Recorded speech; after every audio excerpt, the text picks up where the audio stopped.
just at a time when Theresa May, her officials, her ministers were working the phones, working the lobbies in here, trying to win over their opponents.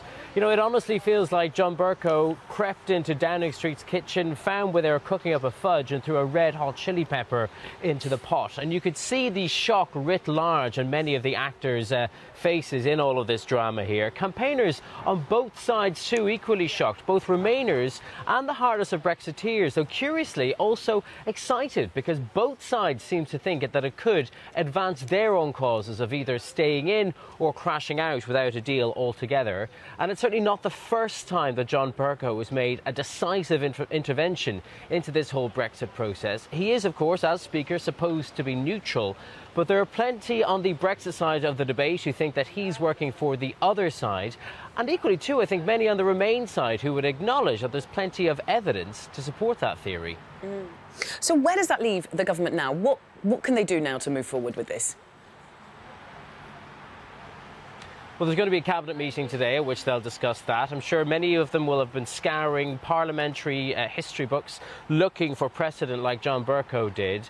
What this rule says is that you can't hold the same vote twice within any one parliamentary term. So maybe the government brings this term to an end early so they can hold it again more quickly than that.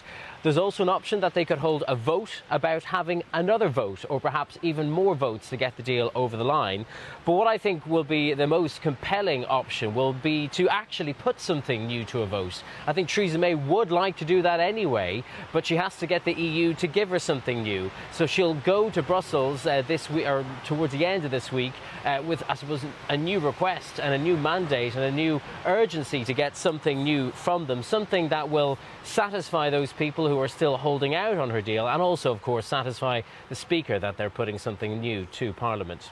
All right, thanks very much, Tig. In Westminster there, well, of course, it's time to cross over to Brussels to find out what the EU side of things make of all of the goings-on in UK Parliament. Our correspondent, Maeve McMahon, is there this morning.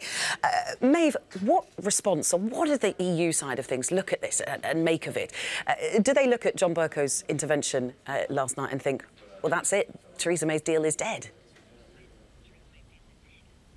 Well, we can only just guess what the reaction inside the European Commission was. We know that in the International Press Centre there was a mixture of crying and laughter. There was collective hysteria, according to one reporter. So, as I said, you can just guess how officials have been reacting to this. Negotiators who've been working on this withdrawal agreement for the last year and a half, because they really genuinely thought that there would be a third meaningful vote this week ahead of that EU summit taking place this week. But at the same time, one thing that they're all agreeing on here as well is that they do not want no deal, and the EU doesn't want to be blamed if, of course, the UK did crash out without a deal. But the 27 are still very much uniting behind Michel Barnier and his mantra that he will not reopen that withdrawal agreement, that it's up to London to break that impasse. But meanwhile, Donald Tusk, the head of the European Council, is preparing for that EU summit.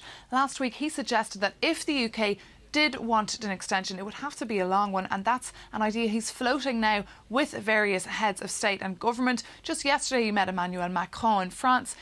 He also met Angela Merkel in Germany, and today he's off to Dublin to meet the Irish Prime Minister, the Irish Taoiseach Leo Varadkar. Well, you've touched on it there, but presumably this latest intervention from John Bercow is going to completely change the way that Theresa May is received on Thursday when she comes to Brussels, potentially to ask for an extension to Article 50.